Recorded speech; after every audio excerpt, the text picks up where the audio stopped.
Sais-tu pourquoi on fait le V de la victoire? Pourquoi dit-on un geek? Pour découvrir tout ça. Et si tu veux briller en société lors de tes soirées entre amis, rendez-vous galant ou même entretien d'embauche, viens en ma compagnie sur Radio France Maghreb 2, France Maghreb 2. pour un shot de culture.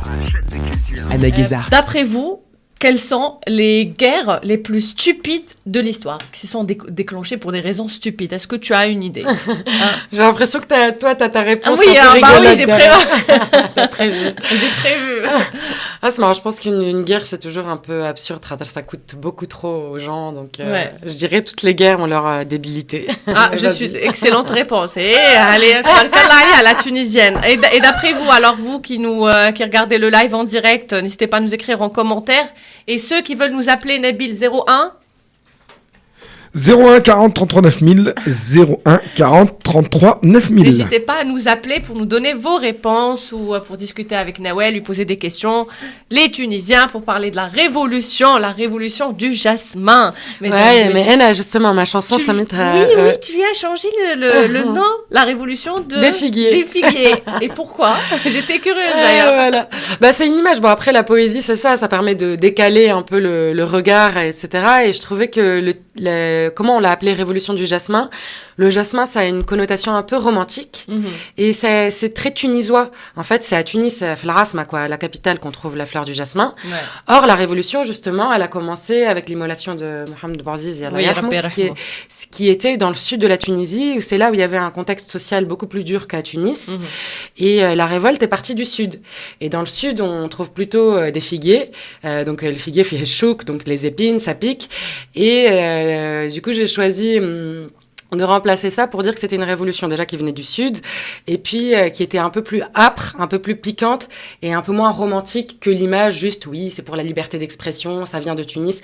Non, elle vient du sud, il y a d'abord des revendications économiques et ça s'est pas fait juste avec du romantisme quoi. Ouais. Alors, pour répondre à la question, voilà, je suis pressée de répondre à la question pour parler du parcours de Nawel. De l'Antiquité à nos jours, un nombre incalculable de guerres s'est déroulé dans le monde. Aucune guerre n'est justifiée, bien sûr.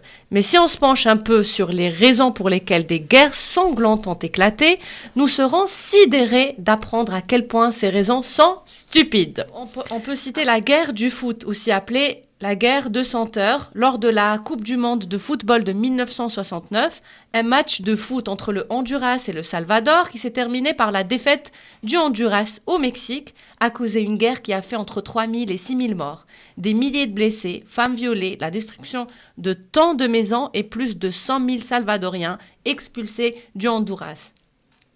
On retient quand même que le football n'a été que le catalyseur et non la cause profonde de cette guerre. On va passer à la première guerre interespèces de l'histoire. Là, vous allez rire. La guerre des émeus. Si vous ne voyez pas à quoi ressemblent les émeus, ce sont des oiseaux géants qui ressemblent justement aux autruches. Ils font jusqu'à 2 mètres et courent à plus de 55 km à l'heure. En 1932, l'armée australienne affronte 20 000 émeus accusés de terroriser les agriculteurs locaux. Ils se font malmener par eux et après 2500 morts côté émeus, les Australiens battent en retraite, ce qui la qualifie de la défaite la plus honteuse de l'histoire. Alors, est-ce que tu connais la guerre de la vache? Pas du tout. Il y a une guerre qui s'est déclenchée à cause d'une vache, mesdames et messieurs, Nabil qui est mort de rire derrière son micro. Elle a eu lieu en 1275 dans l'actuelle Belgique. Une vache a été volée dans la ville de Jalais.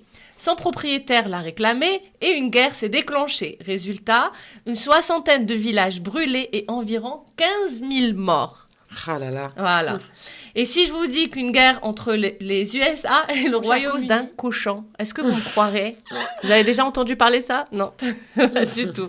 Alors, en 1859, sur une des îles du sud-ouest de Vancouver, revendiquée par les deux pays, un cochon appartenant à un éleveur britannique allait se servir dans le jardin d'un fermier américain.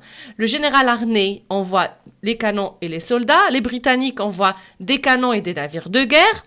On a évité de justesse une guerre entre deux puissances mondiales à l'époque à cause d'une vache. Voilà. Est-ce Ouais, que bah, vous vous rendez compte que vraiment c'est il y a vraiment des milliers de morts, des milliers de vies humaines À comme cause ça d'une vache ou d'un perdues. cochon. Voilà, ou un match de foot ou Ouais, c'est chaud. ça c'est la bêtise humaine, la bbêtise humaine. Vraiment, ouais.